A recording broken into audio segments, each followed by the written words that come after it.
With the name of Allah, who is the most beneficent and most merciful. Dear students, Assalamu alaikum. I'm Muhammad Tahir, having day 6 lecture for you. Students, कल हम लोगों ने lesson number 14 mean Abu बिन आदम के questions को solve किया। उन questions के बाद बेटा बी पार्ट में कुछ एमसीक्यूज़ हैं और उन एमसीक्यूज़ के आंसर्स भी डायरी में आप लोगों को प्रोवाइड किए गए हैं। लेट्स सपोज के एमसीक्यूज़ नंबर 1 का आंसर बी है, 2 का ए है, इस तरह से 1 से 12 एमसीक्यूज़ के आंसर आपको दिए गए हैं। देन है ब्लैंक्स हैं, मीन इस समरी को ब्लैंक्स में गैप्स में बयान किया गया है और उन गैप्स में क्या क्या वर्ड आने हैं ये भी आपको 1 से 6 तक प्रोवाइड किए गए हैं।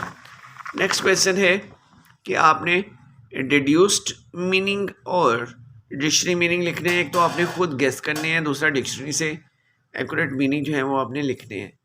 फर्स्ट वर्ड है अवोक, इसका रिड्यूस्ड मीनिंग नॉट स्लीपिंग और नॉट एस्लीप डिक्शनरी मीनिंग हो गया। Dream, vision and a series of images.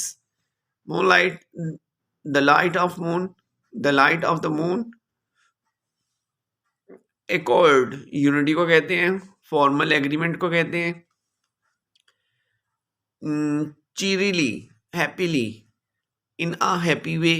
Fellow, companion, a person that you work with, or presence, reduced meaning company, and dictionary meaning the fact of being in particular place.